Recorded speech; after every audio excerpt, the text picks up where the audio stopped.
Ok. Ensuite, afficher la fenêtre.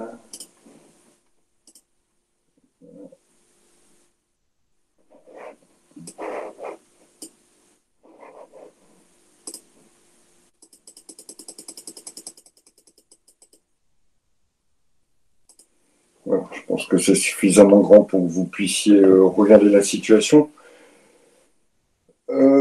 Comme je vous le disais, hein, le contrat numérique, donc celui qui est passé, qui est en dehors du support écrit ou en dehors du support oral, mais qui est passé par la voie soit d'une commande directement sur Internet, ou soit par des échanges de mails, fait l'objet de dispositions particulières.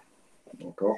On va trouver ces dispositions notamment dans les articles 1127 et suivants du Code civil, et on verra que légalement, il est prévu quelques dispositions qui permettent ici notamment de répondre aux questions en l'espèce. Alors, que voyons-nous ici? France, une jeune femme de 1,50 m et 45 kg a des soucis pour se vêtir, a priori. Une amie lui a donc appris l'existence d'un site internet qui va permettre à France de développer sa garde-robe. Après avoir sélectionné divers produits, notamment une paire de chaussures taille 35, elle clique une première fois pour valider son panier. Elle voit alors s'afficher un message qui récapitule sa commande en y ajoutant une seconde paire et qui la remercie de son achat. Elle reçoit immédiatement la confirmation de sa commande par courrier électronique, puis elle est déconnectée du site. Donc on imagine qu'elle valide son panier, il y a un récapitulatif de la commande, mais que le récapitulatif finalement a ajouté, il y a une deuxième paire de chaussures qui a été ajoutée entre la validation du panier et le récapitulatif de commande, et qu'elle n'a pas l'occasion de modifier le récapitulatif de façon à remettre à une des deux paires qui a été mise. Par la suite, elle reçoit évidemment par mail, si vous avez déjà commandé sur Internet, vous recevez par mail généralement un récapitulatif de votre commande, et ici, elle le reçoit bien, ce récapitulatif, et elle voit apparaître donc les deux choses au niveau de sa commande. Alors, j'ai vu que nous avions des petites réponses. Deuxième paire facturée ou non? Oui, bien sûr. Il manquerait plus que ça. Si elle était gratuite, je pense que le problème ne se poserait pas. Pourquoi y a-t-il une deuxième paire? Peu importe, on s'en fiche de savoir pourquoi. En tout cas, entre le moment où elle a validé son panier et le moment où elle a eu un récapitulatif, voilà, au lieu d'avoir une seule paire, il y avait deux paires. Alors peut-être qu'elle a fait une mauvaise manipulation, peu importe, à la limite, ou peut-être qu'il y a un bug sur le site qui a rajouté automatiquement une paire, peu importe. Ce qui pose problème ici, euh, c'est le fait d'avoir une commande qui réapparaît et de ne pas avoir la possibilité de modifier cette commande. Qu'en pensez-vous?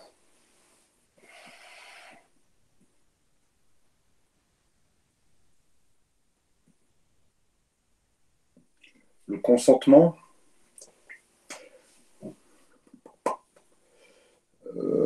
on pourrait en parler, mais ici, là, la première question, c'est des problèmes d'anomalie dans la procédure. D'accord.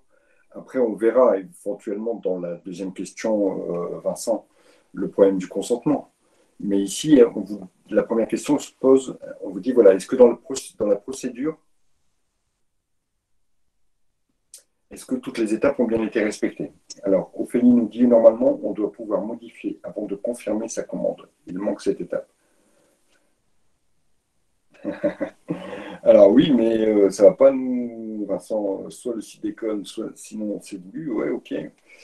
Mais à part ça, c'est pas ça qui va répondre à ma question. Est-ce que toutes les procédures ont bien été? Et Ophélie est sur la voie, hein. Alors, la non-conformité du contrat, c'est un bug, tout simplement, je ne comprends pas votre question. Non, c'est pas un bug. Alors, même si c'était un bug, d'accord? même si c'est un bug. Ce que vous ne comprenez pas dans la question, c'est voilà, il y a des étapes, d'accord? Elles sont indiquées dans votre cours, mais c'est pas grave. Je pense qu'à mon avis, vous n'avez peut-être pas forcément lu le cours avant, mais c'est pas très grave. On est ici aussi pour reprendre tout ça. Ici, ce qu'on vous dit, voilà, il y a normalement des étapes obligatoires. Et les étapes qui sont légalement obligatoires, qui sont obligatoires de par la loi. Le site ici n'a pas respecté toutes les étapes et c'est Ophélie qui a mis la main dessus. Normalement, dans les étapes, dans votre cours, on vous dit qu'elle se résume à trois étapes. La première étape, c'est d'abord que vous devez avoir une information contractuelle. D'accord? Une information sur la façon dont vous allez passer le contrat avec le cybermarchand. D'accord? Ça, c'est la première chose. La deuxième chose, c'est qu'il y a un premier clic qui vous demande de valider votre commande. Et vous devez obligatoirement avoir la possibilité, par un deuxième clic, de modifier votre commande. Et ici, ça n'est pas le cas. On a le premier clic qui dit je valide mon panier, quelque part, c'est un premier clic de validation de commande, avec l'apparition d'un récapitulatif. Et à ce moment-là, même si vous avez validé, le site a l'obligation, ou le cybermarchand a l'obligation de vous permettre de modifier votre commande et d'éventuellement ne pas la modifier, mais par un deuxième clic, il y a ce double clic en fait, il y a cette double procédure qui va valider complètement votre commande. Et juste que normalement ce deuxième clic, votre commande n'est pas validée, le contrat n'est pas passé. D'accord? Et ici, dans ce qu'on nous dit, effectivement, il y a eu la première étape. Le premier clic a bien été mis dans la procédure. Et d'ailleurs, France, la jeune femme l'a bien activé, c'est le clic qui valide le panier. D'accord? Mais normalement, vous devez avoir un deuxième type de confirmation de votre commande, donc avec le récapitulatif de votre commande, la possibilité de modifier éventuellement s'il y a des erreurs qui se sont glissées, soit volontairement ou involontairement, soit parce qu'il y a eu un bug, ou soit parce que vous avez mis que vous vouliez une quantité 2 à la place d'une quantité 1, peu importe. Mais vous devez avoir cette double étape qui permet aux personnes qui auraient malheureusement, malencontreusement ajouté des articles, alors que l'article, si vous cliquez obtenir cet article, par exemple, il vous en met un, mais si la personne n'a pas bien vu ou n'a pas compris, elle reclique une deuxième fois, ça lui en remet un deuxième, voilà. Il faut que, pour pallier à ces problématiques de clic intempestif, on puisse avoir un double contrôle, et ce double contrôle, il se fait déjà dans un premier temps quand vous validez votre panier, et dans un deuxième temps par un récapitulatif de votre commande, et le principe d'un deuxième clic qui vous permet éventuellement de faire des modifications entre-temps. Est-ce que c'est clair? Et ça, c'est l'article 1127-4 qui nous le dit. D'accord? Alors, si vous avez un peu de curiosité, vous allez voir cet article, il nous dit clairement, voilà, vous devez avoir la possibilité, le contrat n'est pas passé tant qu'il y a eu ce deuxième clic, avec possibilité de modification des éléments qui ont été commandés.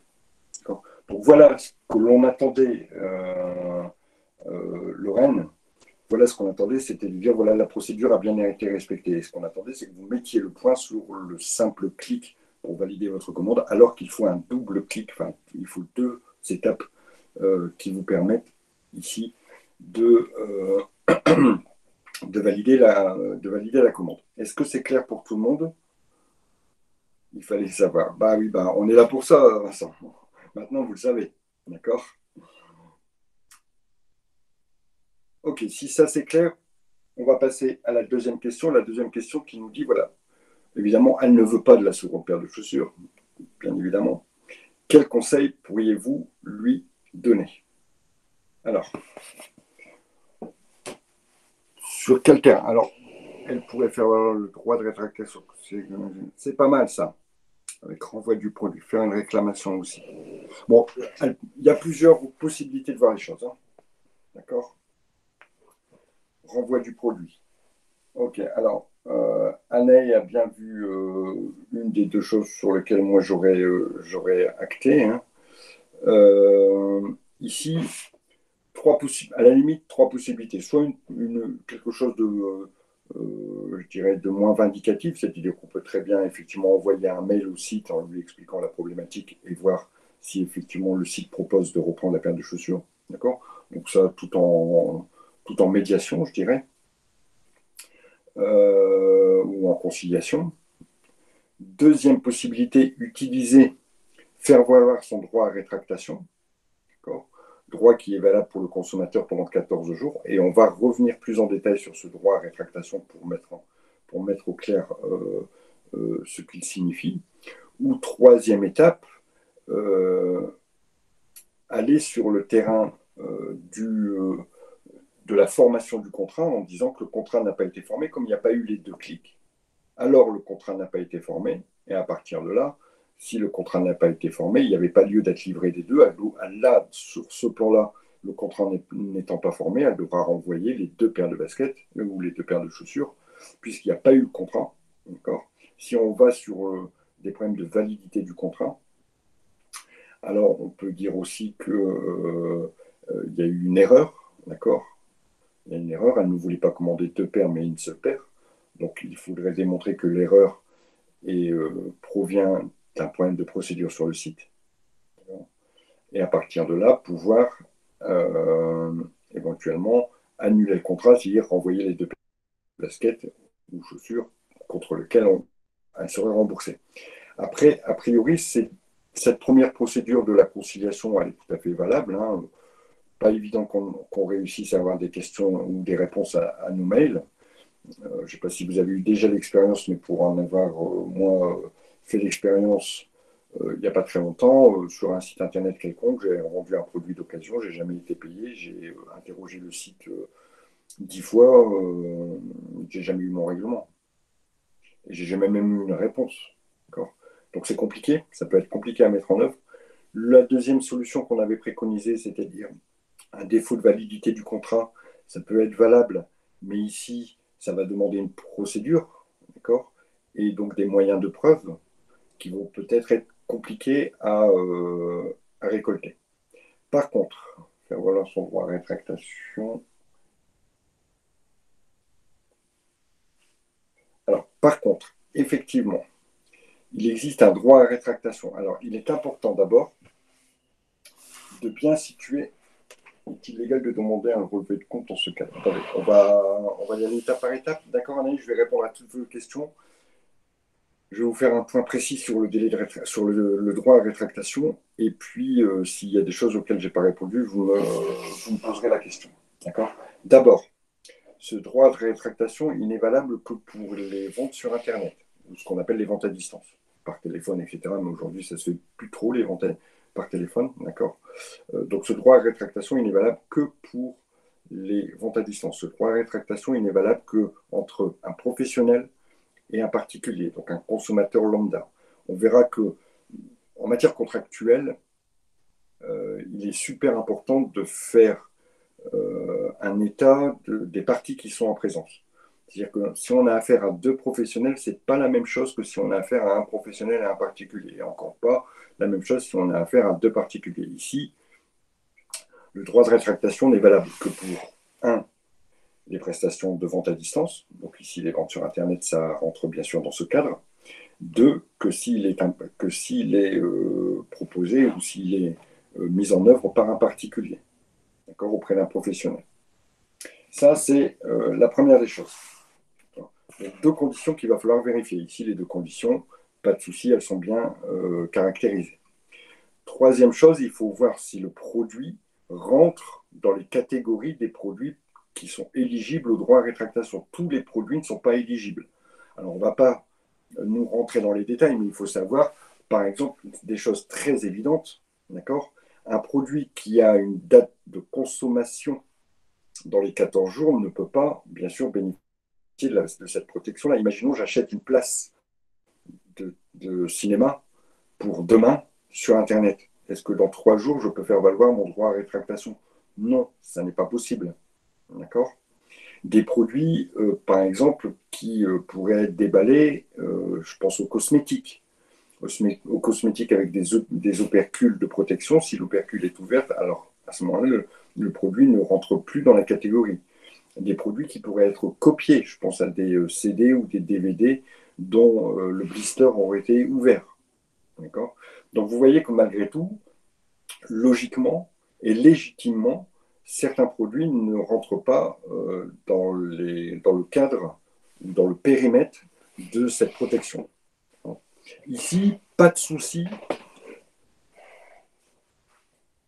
Voilà, voilà, réfléchissez sur votre produit et dites-vous, est-ce que voilà, il y a des raisons de refuser le droit à rétractation pour le produit. On pourrait parler, pareil, de produits de sous-vêtements, par exemple, d'accord, qui auraient pu être portés pour des raisons d'hygiène évidentes. On ne peut pas reprendre le sous-vêtement, d'accord, ou carrément pour le vêtement qui aurait été porté. C'est pour ça que certains sites limitent, et ils sont tout à fait en droit d'apporter cette limite. Certains sites limitent le droit à rétractation concernant notamment des vêtements à partir du moment où le vêtement n'a pas été porté ou il n'a pas été non plus désétiqueté. D'accord. Donc, ce droit de rétractation, il est valable pour une certaine catégorie, pour une certaine catégorie aussi de clients, et pour certaines ventes. Donc, 3 conditions qu'il faut à chaque fois vérifier quand on va faire ça. Ensuite, le droit à rétractation est valable 14 jours. Ces 14 jours commencent à partir du moment où on a reçu le bien. Donc ici, France pourrait faire valoir son droit à rétractation jusqu'au 14e jour après la réception de la marchandise. Ça concerne les délais. Maintenant, le droit à rétractation, il doit être proposé par le site Internet avec la mise en place de la procédure qui permet d'activer ce droit. C'est-à-dire que le site Internet, dans un onglet, doit vous proposer la procédure pour faire valoir votre droit à rétractation, c'est-à-dire soit par mail, soit par comment dire, soit par un formulaire à remplir, etc., etc. D'accord. À partir du premier jour où vous avez fait valoir votre droit à rétractation, vous êtes rentré dans les 14 jours, même s'il y a des discussions ensuite, parce que le site Internet va peut-être essayer de prolonger un peu les choses, mais même s'il y a des discussions là, à partir du premier mail ou du premier formulaire que vous aurez rempli, ça vous assure que vous êtes bien dans les 14 jours. Sûr, ce mail a été envoyé dans les 14 jours. Ensuite, le produit est renvoyé à vos charges, à votre charge, pardon. D'accord. C'est-à-dire que le site Internet peut toutefois vous proposer, d'accord, rien ne l'empêche de vous proposer, mais le site Internet peut aussi vous imposer les frais de renvoi à votre charge. Quelqu'un a levé la main, je n'ai pas eu le temps de voir qui, je vous donne la parole, allez-y. Oui, c'était moi, c'est Quentin. J'ai une question. Moi, une fois, j'ai commandé sur Internet et tout le long de ma commande, même après confirmation, là, après les 2 clics et tout, il m'avait dit que je serais livré parce qu'il fallait que je sois livré rapidement. Il me disait que oui, je serais livré, vous serez livré dans 2 jours, tout ça. Et une fois que j'avais validé et payé, ils m'ont dit votre produit n'est plus disponible. Alors, il sera livré, je crois que c'était un mois après, et du coup, ça m'intéressait plus du tout. Et j'ai essayé de le renvoyer, j'ai essayé d'envoyer plein de mails et tout, et rien à faire. Ils m'avaient bien débité et ils m'ont envoyé le produit. Mais du coup, est-ce que j'avais le droit à la rétractation là? Enfin, vu que Bien j'avais sûr, pas. la rétractation, elle peut même être anticipée. Normalement, le délai commence 14 jours à réception, d'accord. Mais Oui. toute la période avant la réception, le droit à la rétractation est tout à fait valable, sans aucun Ok. souci. Après, il faut savoir, malheureusement, et si ça vous intéresse, je vous donnerai l'adresse du médiateur, c'est qu'aujourd'hui, pratiquement 90% des sites Internet sont hors la loi. D'accord. D'accord. Et effectivement, intenter une action en justice pour un bien que vous avez acheté 30 euros sur Internet, mais qui ne correspond pas du tout. Par exemple, ici, dans notre cas, une paire de chaussures, même si on tape sur du haut de gamme, on est à 100 ou 200 euros. Compliqué d'aller saisir le juge pour 100 à 200 euros. D'abord, le juge, il va vous envoyer balader en vous disant vous devez d'abord essayer de négocier. Et apportez-moi la preuve que en essayant de négocier, ça n'a pas fonctionné. Et voilà, c'est très compliqué. Aujourd'hui, pour bien connaître le système, moi je suis sur Lille, le tribunal de Lille, c'est 30 mois de délai. Hein, parce que c'est complètement débordé et que ben, vous pensez bien que des procédures pour aller réclamer un site internet 30 euros, un peu compliqué. Alors aujourd'hui, malgré tout, face à cette problématique, parce qu'on sait qu'il y a la loi, et après, comment faire appliquer la loi si elle est inapplicable parce que les procédures n'aboutissent jamais. Il y a un médiateur. Il y a un médiateur qui s'occupe justement de toutes les problématiques et en général, quand on saisit le médiateur, lui, va s'adresser au site internet en disant attention, si vous ne faites pas ça, moi je vais vous mettre sur une liste rouge et ça va aller mal pour vous. D'accord. Et en général, ça fonctionne plutôt bien. Alors, revenons à ces 14 jours. Je vais regarder Anaïs ce qu'elle nous disait comme réflexion par rapport à ça. Il y a des juristes. Alors, si tu as toujours une données, tu peux les traîner en théorie, en effet. Il y a des juristes entre deux qui peuvent être entraînés via les ponts souvent. Je ne sais pas trop ce que vous voulez dire. Alors, après, ouais, je ne vais pas m'attarder sur les problèmes de procédure. Allez-y, Anaïs, je vous écoute.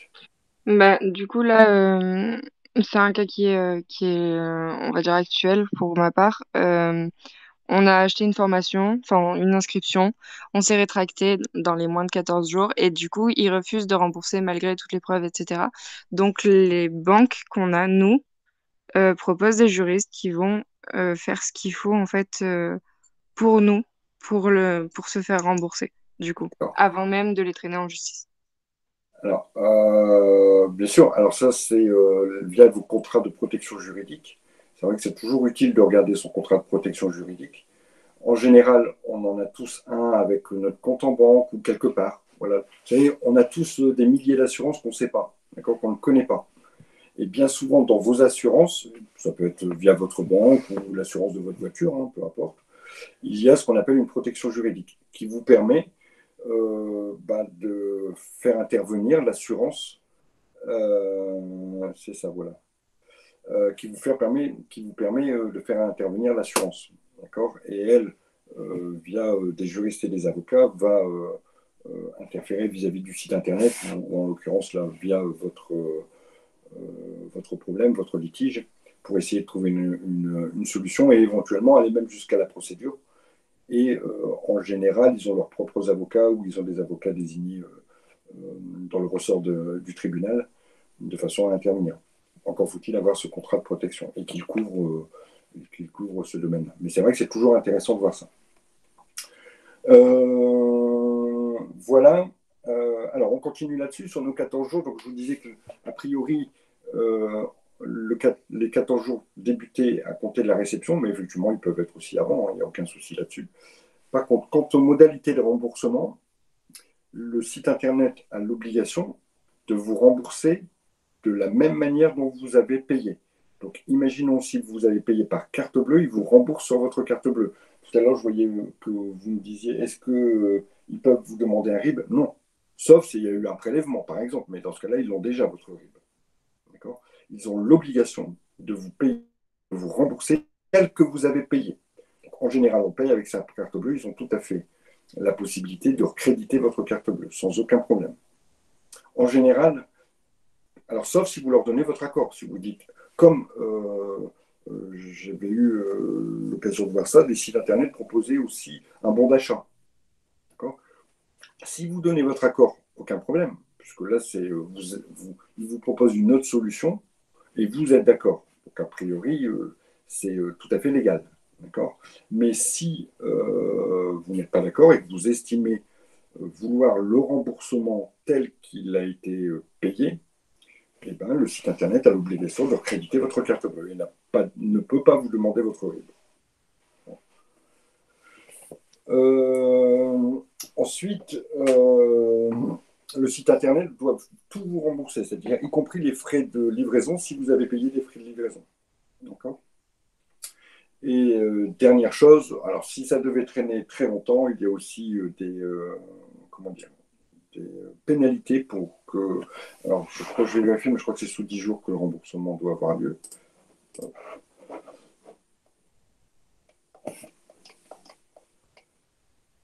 Voilà, oui, c'est bien ça. Donc, le remboursement doit avoir lieu sous les 10 jours. D'accord. Après que eux aient eu réception du bien, évidemment, hein, que vous renvoyez, le délai de réception, enfin, le délai de remboursement est de 10 jours. Et après les 10 jours, si jamais le remboursement est tardif ou n'est jamais intervenu, vous pouvez légalement demander les intérêts de retard qui peuvent aller jusqu'à 50% de la somme. Voilà pour ce que l'on pouvait donner comme conseil à cette jeune femme. Alors, trois possibilités sur cette question 3. 1, la négociation. 2, aller sur le terrain de la validité du contrat, mais ça va être compliqué en matière probatoire, en matière de preuves. Et dernière chose, faire valoir son délai de rétractation. Ici, elle devra renvoyer les 2 paires de baskets. Et puis, elle se fera rembourser. Et puis, elle pourra éventuellement ensuite recommander une seule paire. Voilà pour cela. Deuxième, y a-t-il des questions par rapport à ça?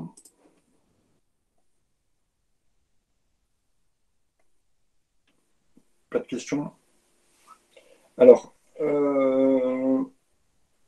deuxième cas, ici on a Maxime qui est fan de Game of Thrones, il lit les différents tomes, blablabla, blablabla. Finalement, il se connecte sur un site de librairie espagnole. Un exemplaire est vendu. A priori, on lui dit qu'on voit dans le descriptif que le produit est neuf, sous blister, donc c'est l'emballage. D'accord. Donc il l'achète, on est quand même sur un produit qui vaut 259,90 €. Il l'achète, d'accord. L'ouvrage est livré et malheureusement, il n'est pas neuf. En plus, il y a des photos, voilà, c'est peut-être même une reproduction d'un ouvrage. Bon, il a essayé d'avoir un règlement amiable avec le libraire pour obtenir, mais ça paraît compliqué. Alors, ici, ce qui est intéressant, alors, nous, on va se mettre des règles simples, d'accord? Je vais aller un petit peu plus en profondeur dans ce cours-là, mais je vous dirai vraiment ce qu'il faut retenir, notamment sur la première partie. On a deux, et encore une fois, ici, on a un particulier et un professionnel, d'accord? Attention, c'est très important. Très important d'identifier qu'il y a un professionnel d'un côté et un particulier de l'autre, un consommateur lambda. Parce qu'entre deux professionnels, les choses auraient été, l'appréciation et l'étude juridique auraient été complètement différentes. Ici, un particulier, un professionnel, et il y a un élément d'extranéité, c'est un élément qui permet de dire que c'est un problème international, puisque le libraire se situe en Espagne.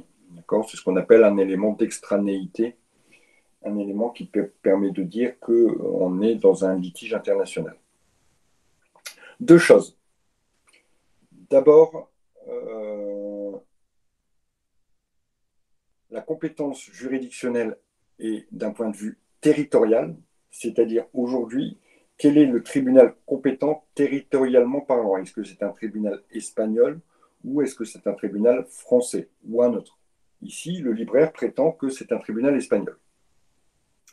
Ensuite, quelle est la loi applicable? Est-ce que c'est la loi espagnole ou est-ce que c'est la loi française? Qui pourrait être différente d'ailleurs.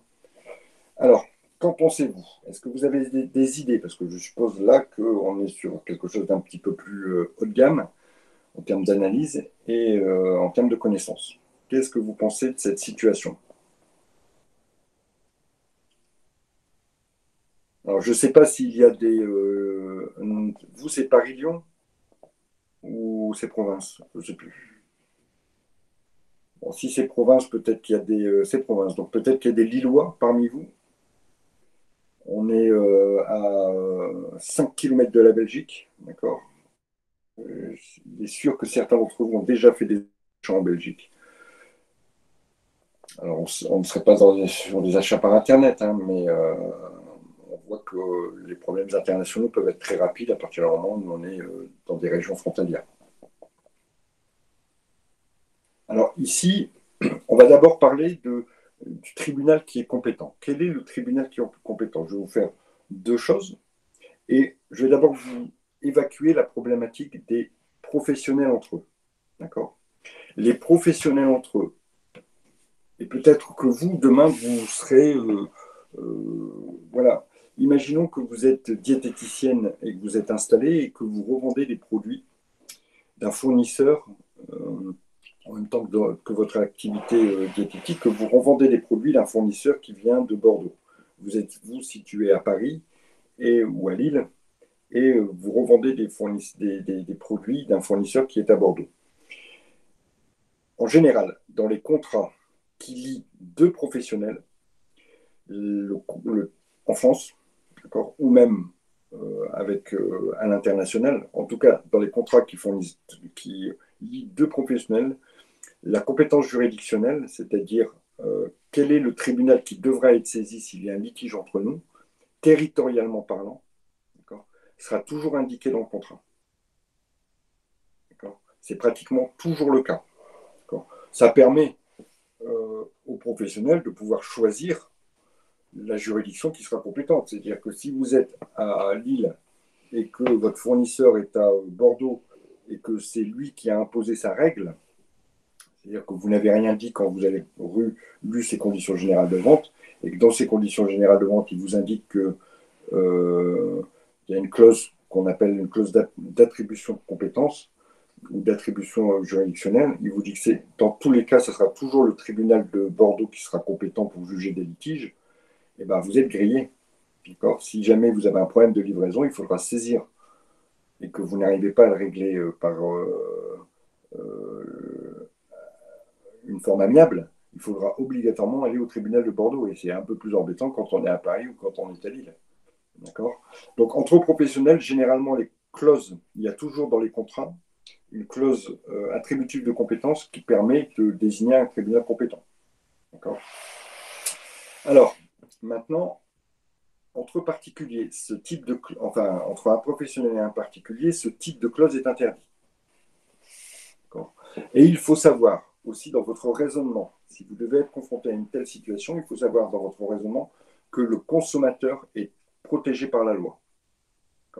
C'est le principe de la partie faible. On va toujours essayer de protéger la partie qui est a priori la plus faible. C'est-à-dire que généralement, entre un commerçant et un consommateur, la partie faible, ce sera le consommateur. Pardon.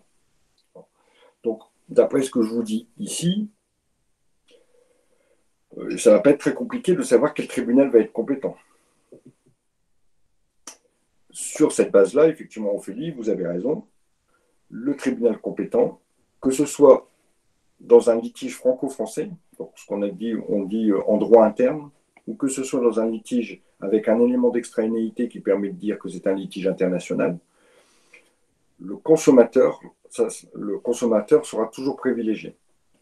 Alors en France, le consommateur il est privilégié au titre des articles 42 et suivants du Code de procédure civile, et en matière européenne, il y a un règlement qui unit tous les pays de l'UE, qui est le règlement Bruxelles et Rome, on les appelle comme ça, d'accord, Bruxelles 1 bis et Rome 2, qui permettent de dire, voilà, dans le cas d'un particulier, dans un litige entre deux personnes qui habitent dans des pays de l'Union, mais dans des pays différents, si l'une des deux est un consommateur et l'autre un professionnel, alors ce sera toujours le tribunal du pays du consommateur qui sera compétent.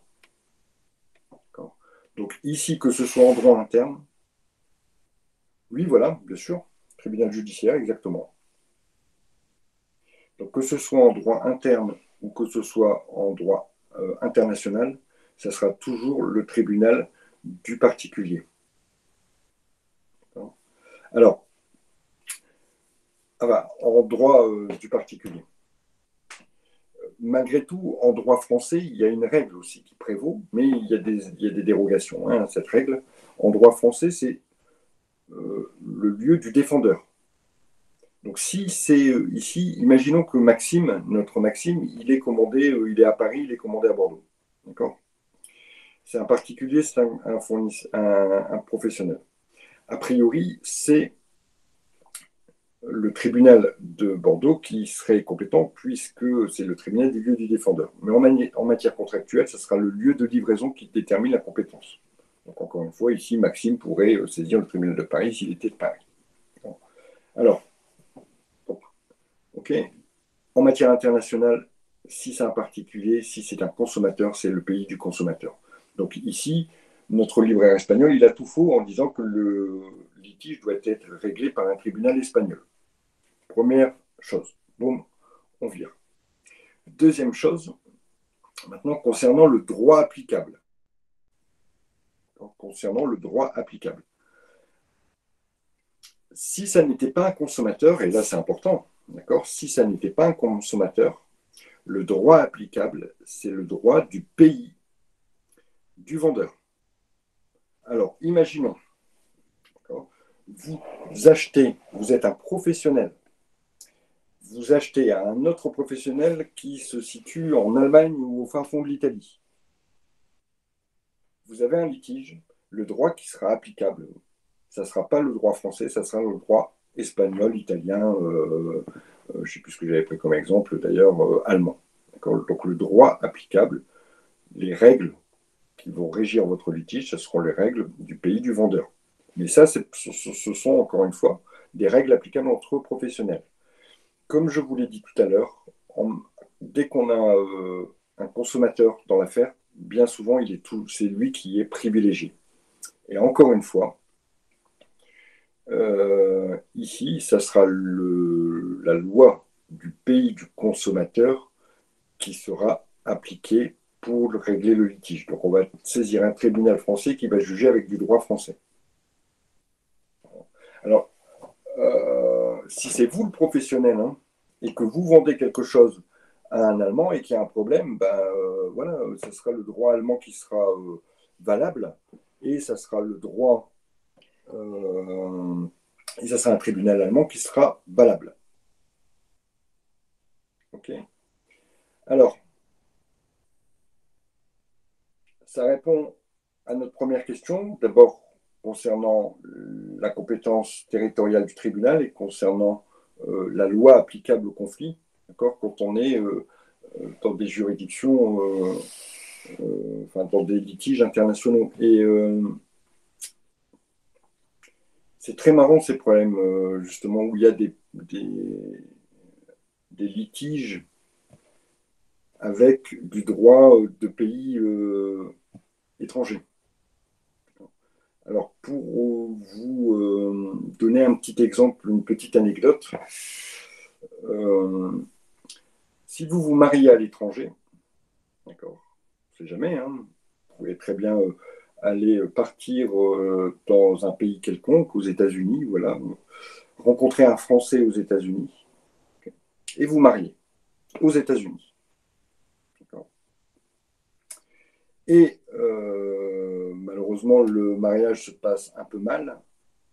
Et vous revenez en France et vous décidez de demander le divorce à votre mari ou à votre femme. Et le divorce sera prononcé en fonction de la loi de la première résidence commune. Si vous avez habité ensemble en premier aux États-Unis, et alors on va prononcer un divorce à l'américaine, tout simplement. Donc, vous voyez que ça peut avoir des incidences. Au même titre que certaines lois sont, notamment à l'état des personnes, je continue à parler du mariage, mais certaines lois étrangères sont applicables en France. Dans certains pays, aujourd'hui, le mariage, la polygamie est encore acceptée. C'est-à-dire qu'un homme peut avoir plusieurs femmes, légalement. Imaginons la situation de ce monsieur, et c'est une histoire vraie d'ailleurs. Imaginons ce monsieur qui est marié à 3 femmes dans son pays d'origine, dont je ne me souviens plus d'ailleurs, dans son pays d'origine qui est tout à fait légal. D'accord. Il arrive en France avec 3 épouses, d'accord, et tente. Alors là, l'histoire c'est la suivante, c'est-à-dire voilà, il demande une carte de famille nombreuse à la RATP à Paris. Donc il se présente un jour, bonjour monsieur, voilà, je voudrais une carte de famille nombreuse, j'ai 2 enfants, voilà, ça c'est mon épouse, voilà, alors je suis marié à l'étranger, mais peu importe. Ok, très bien monsieur, on lui fournit donc une carte de famille nombreuse. Le lendemain, il se repointe au guichet de la RATP et puis demande une deuxième carte de famille nombreuse et donc il a dit qu'il est marié avec une deuxième épouse, et l'employé de la RATP, bien sûr, la polygamie est interdite en France, lui refuse, lui refuse la carte, tout simplement. Donc ce monsieur porte l'affaire devant les tribunaux et la France doit reconnaître les lois étrangères quand elles concernent l'état des personnes. Il doit reconnaître en France. Et donc ce monsieur, il a eu le droit à sa deuxième carte et même à sa troisième carte. À partir du moment où la loi étrangère ne rentre pas en contradiction avec l'ordre public, avec les bonnes mœurs par exemple, en France, elle est applicable. Elle est tout à fait applicable. Voilà, ça c'était la petite anecdote. Et pour vous, ces litiges avec des notions de droit étranger sont super intéressants. Alors, par contre, maintenant, il aimerait bien se faire rembourser, puisqu'on a expliqué pourquoi le droit français était applicable et pourquoi une juridiction française devait être saisie. On va se placer maintenant sur la problématique de se faire rembourser. Alors, on ne va pas revenir sur la problématique du droit de rétractation, puisque la loi française étant applicable, elle est applicable au litige, donc a priori, il aurait le droit au délai de rétractation. Par contre, j'aimerais bien que vous puissiez me développer un peu des arguments sur le terrain de la validité du contrat. Pardon, encore des questions bien, je vous la poserai par mail, par curiosité. Peut-être qu'on aura peut-être 5 minutes à la fin, hein, pas de souci pour ça. Est-ce que quelqu'un pourrait essayer de me détruire ce contrat de vente là sur le terrain de la validité des contrats, en faisant des beaux syllogismes par exemple? Vous savez, hein, c'est ce que dit le droit, ce que sont les faits et quelle est ma conclusion.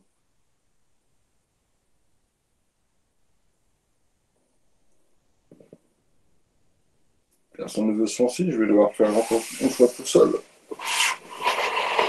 Alors, sur le terrain de la validité des contrats, 3 conditions sont nécessaires pour qu'un contrat soit valable. 1. Le consentement des parties, il doit être libre et éclairé et exempt de tout vice. 2. La capacité des parties à contracter. 3. L'objet qui doit être... Ouais, on est pas mal, je sais pas, j'ai pas eu le temps de... l'objet qui doit être licite et certain. D'accord? Ou le contenu contractuel qui doit être licite et certain. Consentement, capacité et contenu. Sur le contenu contractuel, effectivement, acheter un livre n'a rien d'illicite, donc par conséquent, pas de souci là-dessus. Sur la capacité des parties, ici, rien ne permet de dire que éventuellement le jeune homme est mineur, donc pas de souci non plus, a priori, là-dessus. Par contre, on peut aller sur le terrain des vices du consentement. Normalement, il existe 3 vices du consentement. Est-ce que vous pouvez me les donner?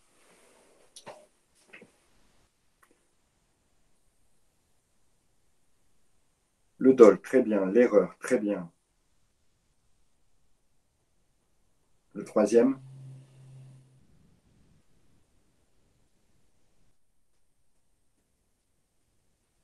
Ouais, mais c'est ça, Vincent. Mais il s'appelle comment?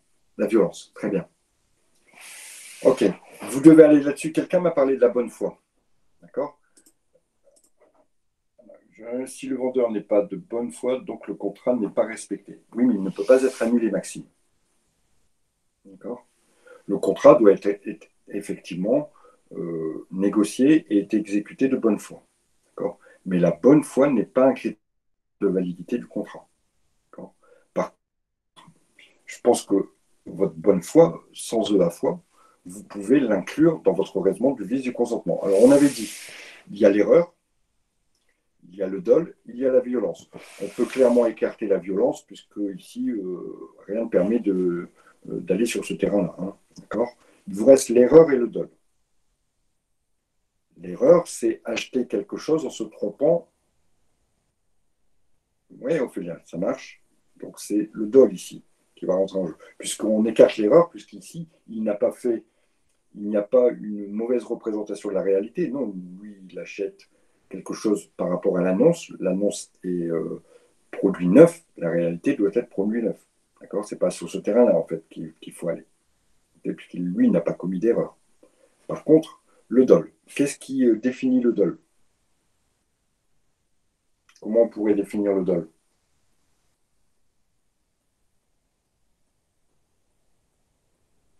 C'est une manœuvre frauduleuse qui a été instituée. Voilà. Alors, quand il cache, voilà, voilà, c'est pas mal. OK. Manœuvre destinée à tromper ou fraude, bien. Si le vendeur cache sciemment une info, bien aussi. C'est ce qu'on appelle la réticence dolosive.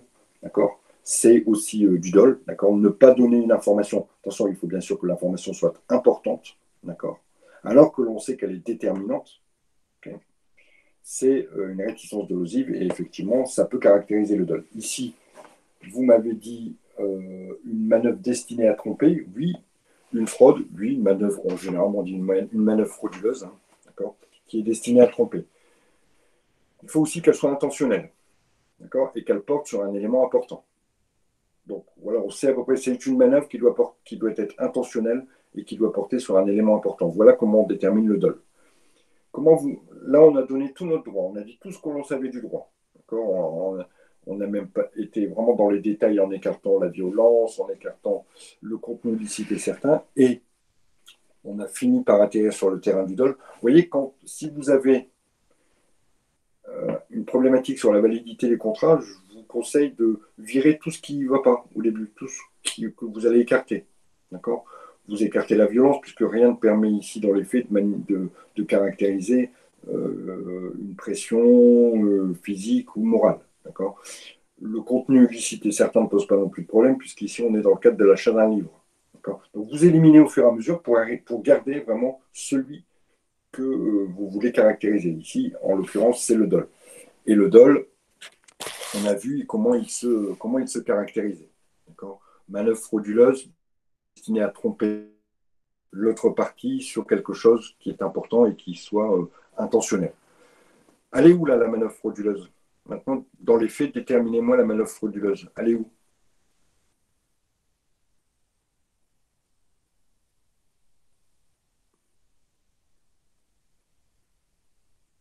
Voilà, elle est dans l'annonce.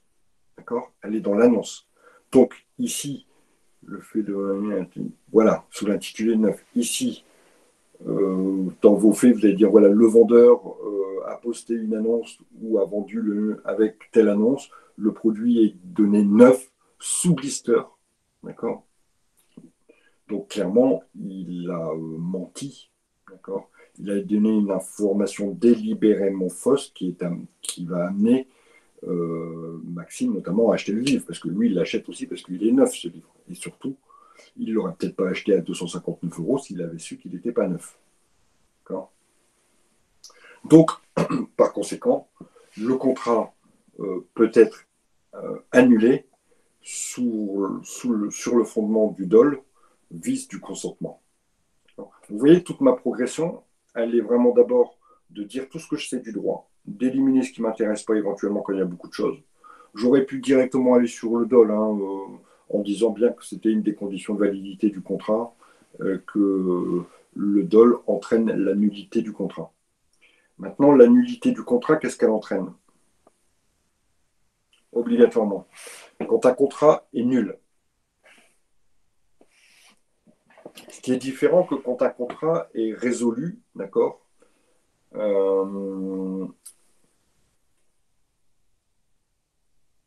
Yes, bien joué Ophélie. Comment on appelle ce système? OK, remboursement et retour du livre.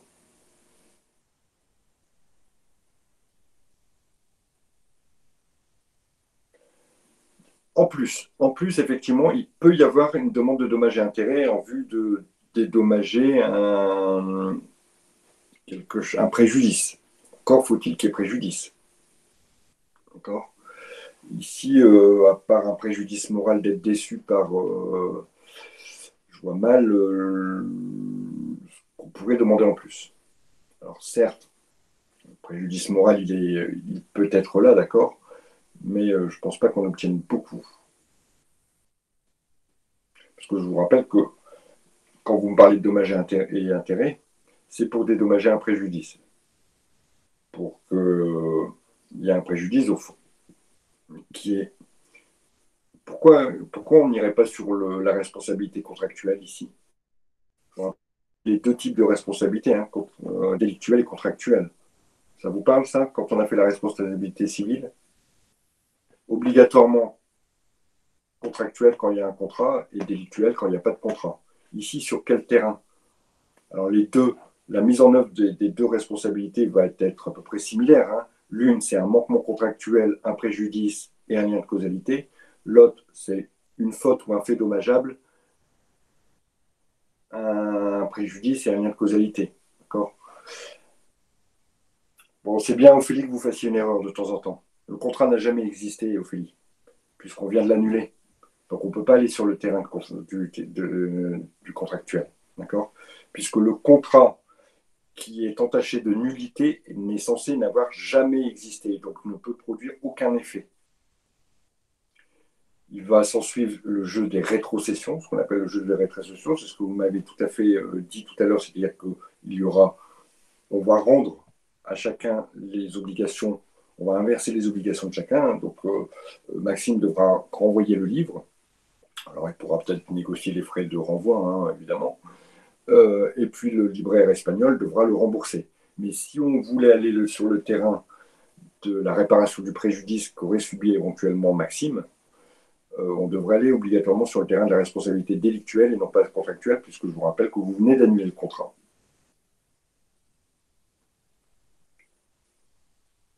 Donc un rétablissement de la situation, oui, voilà, un rétablissement de la situation avant le contrat. Donc c'est-à-dire, on renvoie le livre pour que le libraire espagnol retrouve la possession de son livre, et le libraire espagnol renvoie l'argent ou rembourse pour que Maxime se retrouve dans la même situation qu'il était avant le contrat. Et éventuellement, mais franchement, Vincent, si vous l'annoncez comme ça, un rétablissement de la situation, le préjudicié, il n'y a pas de souci, hein, on comprend tout à fait. Et puis les termes sont clairs, nets, et il n'y a pas d'ambiguïté sur ce que vous dites. C'est ce qu'on appelle le jeu des rétrocessions. On rend à l'autre et on le ramène dans la même situation où il était avant le contrat. Bon voilà, c'était pas mal ça, parce que ça nous permet de revoir un petit peu de la responsabilité contractuelle, de la responsabilité délictuelle, et puis d'aborder les problématiques des ventes sur Internet. Faites attention à vous si demain vous achetez sur Internet, parce que, alors c'est que certes, 80% des ventes se passent correctement, mais il y a beaucoup d'arnaques. C'est très facile de se faire arnaquer, et aujourd'hui, on lâche son numéro de carte bleue comme si voilà, on disait bonjour à un pote dans la rue. Ça, c'est... Alors, certes, les banques portent une certaine responsabilité, et je ne sais plus quelle banque, c'est quelqu'un qui m'a montré ça. La banque génère un numéro de carte bleue par transaction. Vous avez un petit truc sur votre ordinateur, une application via votre banque. Hein. Je ne sais plus quelle banque fait ça. Vous avez une carte bleue et en fait, le numéro de la carte, ben voilà. Alors, c'était pas la carte. C'était pas. Oui, la base, vérifier les sites sécurisés avec un HTTPS, évidemment. Je ne sais plus, mais en tout cas, si vous avez l'occasion d'utiliser ce type de carte bleue, allez-y, parce que voilà, ouais, je crois que c'est mon beau-frère qui m'a montré ça, il m'a dit, et même le numéro derrière, vous savez, le crypto derrière, il est pas gravé, mais c'est un petit truc comment ça s'appelle, en cristaux liquides, et il change. Voilà, il change assez souvent. Bon, avez-vous des questions? Peut-être en avez, vous avez 2 minutes si vous voulez poser votre question, sinon vous m'envoyez par mail et puis on pourra la traiter plus tard. Il n'y a aucun souci, parce que tout à l'heure vous aviez a priori peut-être une question. Si c'est compliqué, vous m'envoyez par mail. Aude, je vous écoute. Ça marche. Oui, juste, moi j'avais préparé le chapitre 22 aujourd'hui et là je vois qu'on est passé au chapitre 23. C'est moi qui ai loupé quelque chose ou... Bah, vous avez certainement raté le chapitre 22, Aude, non? Mais on l'a traité. C'était sur la protection du patrimoine immatériel? Oui, c'est ça. Alors, c'était protection de nom de domaine, etc. On avait fait un premier TD et après, on devait faire le deuxième du chapitre 22 pour les vacances. Hein, c'est ce que j'avais noté. Ouais, je vous avoue, Aude, que c'est un peu le, excusez-moi du terme, mais le brin, parce qu'il y a des moitiés de campus et après ils sont réunis et c'est un peu le carnage à ce niveau-là. Donc, est-ce que vous me confirmez qu'il y avait la fin de ce chapitre-là à voir? Si c'est le cas, on le traite la fois prochaine, je vous l'assure. Pas de problème pour ça. Est-ce que les autres, parce que vous n'étiez pas en vacances, Aude, pendant que les autres étaient en cours? Non, vous étiez tous sur Non, non, non. le non, ouais. Non, c'est pour ça que j'avais noté et dit juste toute la classe de Nice de préparer le TD chapitre 22. Donc, je ne sais pas. Ok, d'accord. Bon, ben, Juste au cas où, si je on pense si on qu'il manque une partie. n'a pas fait D'accord. que. A priori, c'est confirmé par Vincent. Il me semble aussi. Parfait, je me le note. On se voit quand.